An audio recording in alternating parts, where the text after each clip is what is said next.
Alright, we're back and now we'll do the second episode of this particular Let's Play. I'm sorry about how the first Let's Play video was basically just me talking and wandering around not doing anything, but I swear we'll get something done this time. Now that we've basically got our gloves, we can proceed to play the game as normally and comprehensively as possible. So to start that, we'll take the routes. Actually, you know what we're going to do? We'll do something I actually recommend all normal players do, which is a little risky, but generally, like it's a useful little hint that most regular players can use right off the bat. Head up these stairs to where you will see this elevator. Now, when you start the game, of course, this elevator is locked and useless, but there should be a gap in one of the sections that you can drop down into. Head through this tunnel. And you'll basically see a bunch of chests. So, like any good adventurer, loot chests. The red cracked eye orb is used for invasions. Unless you're a really dedicated PvPer, they're not going to be much use to you. But they're not much use even if you are a really dedicated PvPer, because they're one-time use only, and you only get 4 of them here. You really have to join the Dark Wraiths if you want to, the Covenant, the Dark Wraiths, if you actually want to do invasion PvP in the traditional sense of the word. There are other Covenants that do PvP as well, but they're usually either punishing certain people for their behaviour, or... Actually, no, they're pretty much always punishing other people for their behaviour, or cursing their worlds, or some other rather convoluted method of direct PvP. The other items we got here were obviously a weapon, the Morning Star. It's a very good starting weapon if you happen to want a bashing weapon and you started with a bladed weapon. Certain enemies like skeletons really hate these things because they basically break apart quite easily when they're hit with blunt force trauma. The other item we got here was a talisman. Now if you... I'm actually going to equip a talisman in my offhand. Even though I don't have any miracles, I do plan to get a couple of miracles like heal, just to give myself a bit of support as I play through the game. I won't be chucking lightning bolts or anything, because that would be lame in a fist-only playthrough. And the last item I pulled out of those chests just now was the Homeward Burn. It's in here, I believe. Yep, Homeward Burn. If you use one of them, it'll take you back to the last bonfire. You won't have to risk getting killed or dying on the way back, and then losing your soul pile.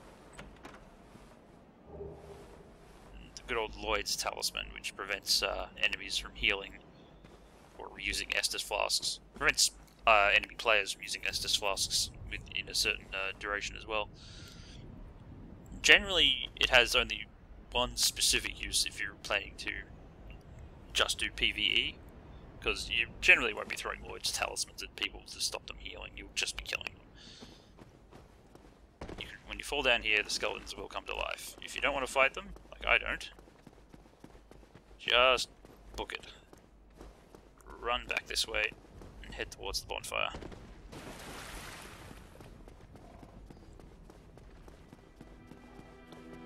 I don't believe they'll follow you out this far anyway, but just rest at the bonfire quickly, then it will put them back where they were.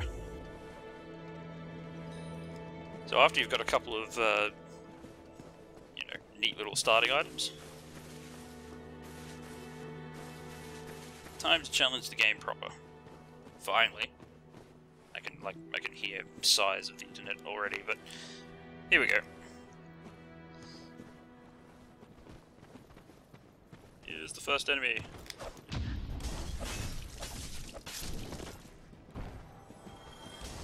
These guys obviously are not terribly difficult. particularly if you have a shield. You can easily block their attacks with a shield. The firebombing dude will start throwing firebombs at when he notices you, but sometimes he can notice you quite late.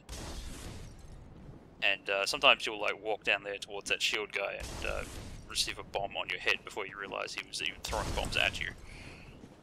So just be careful if you want to go down there and get that item, to come up here first.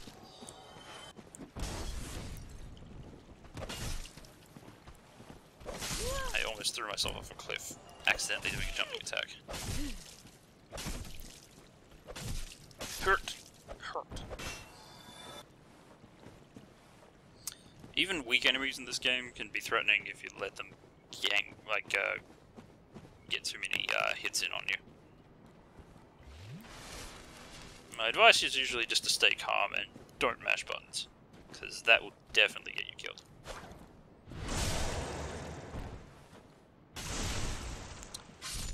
Now, if you're like me and you don't have a shield, you're going to have to learn how to riposte a lot. Now, I'm fairly good at it as long as it's just regular enemies. Against other players, I'm pretty hopeless at it.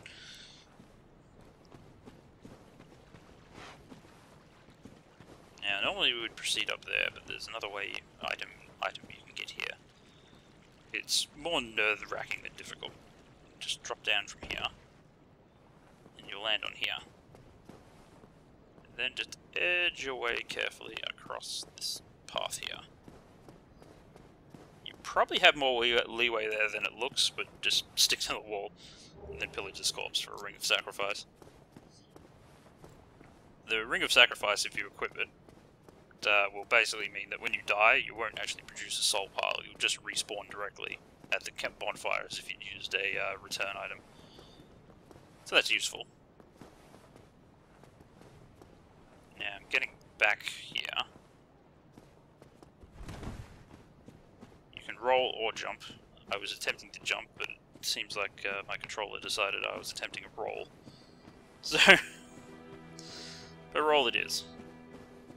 Now, if I was playing my usual course self, I'd probably spam my way back down to the bonfire and not worry about having to re-kill these enemies. But since I've got an audience at the moment, I might press on a bit recklessly. Grab more items. There's a rat in here. Although, for reasons I've never quite understood, he's pretty much programmed to just keep eating that corpse until you get very close to him. The rats in this game are actually pretty useful though, because they drop humanities. And as long as you're not using a fist weapon like me, one hit will usually do it. Ragdoll! How awesome. So run down this horrible aqueduct sewer chamber thing. Come out this way to the Undead Burg. Come on, game. Don't make me say things before the text comes up. Ow! Immediately start button mashing.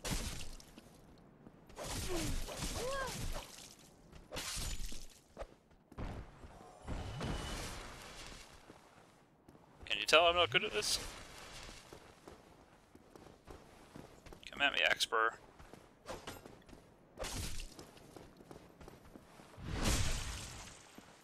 Punch and die. You play the game too with a shield for like, because most people would play with a shield. You get really used to using the shield, and it becomes very hard to get out of the habit of thinking you could block weak attacks.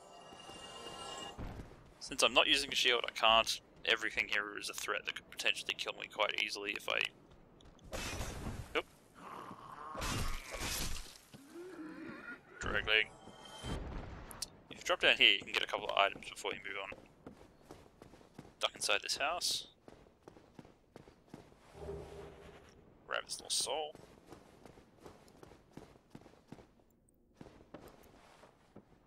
There'll be some draglings waiting to ambush you around this area. See?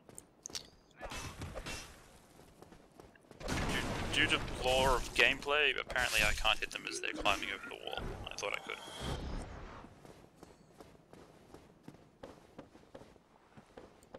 Take that furniture.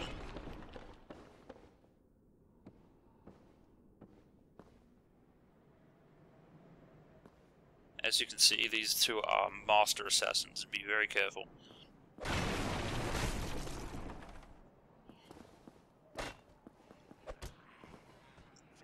Like, seriously.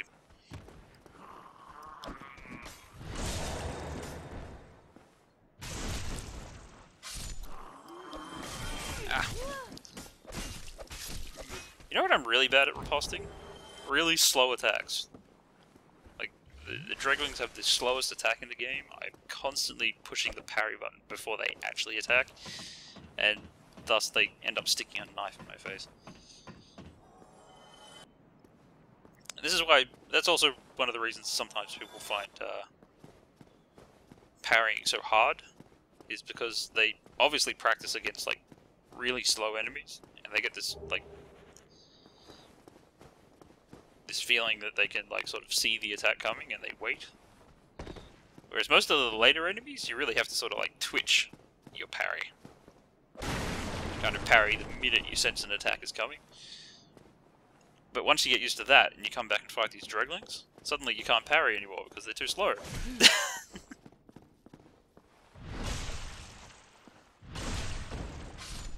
You can always just backstab them. If you've got a shield, I would recommend just sort of like circling around these dudes and just stabbing them in the back. It's a very easy way to get rid of them. Although really, who really needs advice to get rid of these people? They're not anything that special. Probably noticed I picked up rubbish earlier. You can use that to trade with a particular character much later on. So it actually has some value despite its product description. Rubbish has no value. Who in the right mind will bother carrying rubbish around? Well, I'm a straw millionaire, so I will tell you much later on. Hi! Don't worry, he's harmless. He'll basically appear if you run through that fog door and come out this ramp. I'm not sure what would happen if you tried to approach him from like the other side, because I'm sure that's possible. If you really wanted to brave the have all the rock route of getting back up here. I don't know, maybe somebody else knows what happens if you attempt to approach from the other side. Yep. As you can see, there's a sniper here, and a bunch of dudes hanging around. Yep. Getting distracted. They have pretty bad shields, so you can sometimes just kill them by hitting the shield. The ones with the metal shields are very different though. They won't take almost any damage if you hit their shields.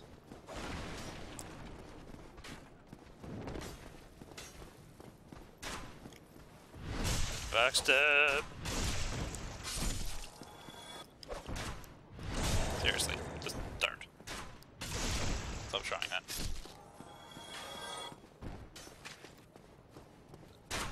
Run up here.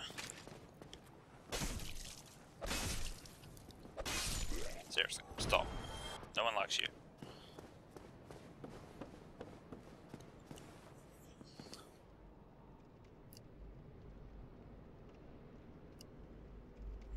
Oh, yes. Sorry. Got a little distracted. Here's a bonfire.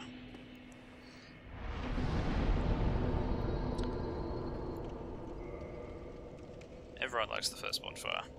It's a very useful bonfire, so don't neglect it. Since I'm doing a fisticuffs weapon, I should think about what I want to level up here. I'm thinking the most useful things for a fist weapon build are probably just basic vitality and endurance. So basically just increasing my health and stamina bars so that I can be tanky and mobile, even if I'm wearing heavy armor or attempting to take damage without a shield. And thankfully the Caestus has good strength and dexterity scaling, so the fact that I'm a thief and have high dexterity is not working against me here. I do remember that if I want to use heal, I should probably get an extra level of faith as well, just so I can use very basic miracles. Let's level myself up to 8. Quick rundown of the stats in this game. So, I'll just do this. It's vitality. Basically determine your maximum health. Your attunement determines how many spells or miracles that you can actually remember between trips to the campfire. Endurance, it's your stamina, how much equipment you can wear before you start feeling really slow. And your bleeding resistance, apparently, although pretty much nobody relies on resistance to bleeding. If you're bleeding, you've done something wrong. Parameter required, yep. Strength basically just increases certain weapon attack power, or is a base requirement to even equip it properly. Same with dex. Yep. Resistance. The stat that nobody has ever used. It does increase your defenses to certain things, but most people just use armor and don't waste their time actually trying to become poison resistant innately. It's not a very useful stat at all. It's pretty much the one stat people don't bother with. Intelligence, if you're a sorcerer, you want this, and faith, if you're a cleric, you want that. If you're a pyromancer, you can get away with nothing. Pyromancy is amazingly cheap, to be honest. Humanity, this is just your meter, which controls how much loose humanity you have. You can't level it up. You have to actually use the in-game item, or just discover it by killing enough enemies in a particular area.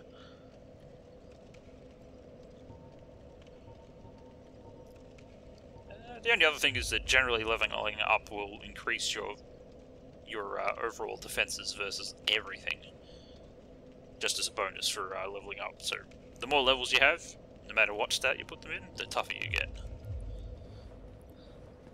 Alright. Since I'm doing fist weapons, I'm going to have to try and increase my tankiness quite a bit to make up for the fact that I have no damage resistance.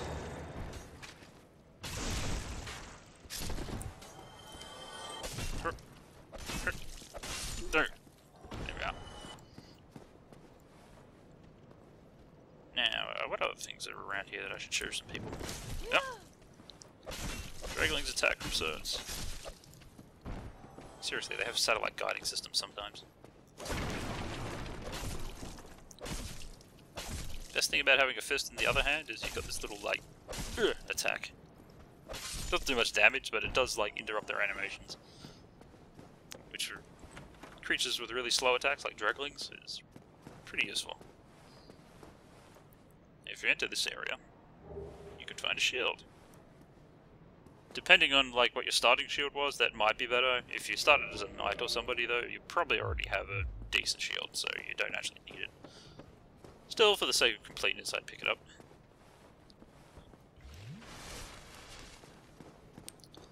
Some people have a lot of trouble with these guys, but I usually find they make one of two mistakes. They either sit around waiting for them to attack so they can riposte them, which will take forever, because as you can see, they're incredibly unmotivated enemies.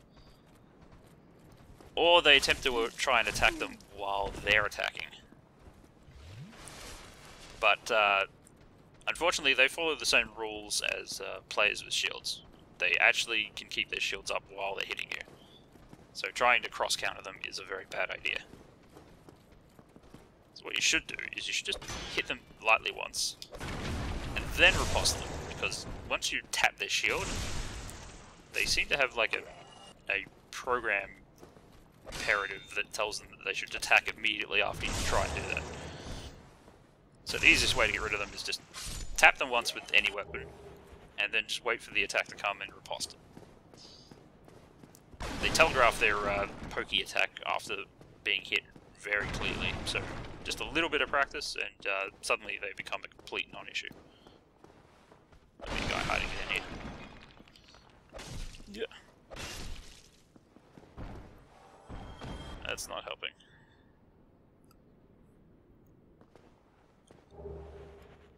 warrior armor. I feel so impressed. Useless armor. Nobody plays with it unless they're trying for a challenge run or cosplaying as a hollow. This guy's a merchant. Well now, you seem to have your wits about you. Hmm? With like the Then best you are voice a acting customer. in I the trade game. for souls. Everything's for sale. Particularly if you speed it up. Like somebody should do a remix of him.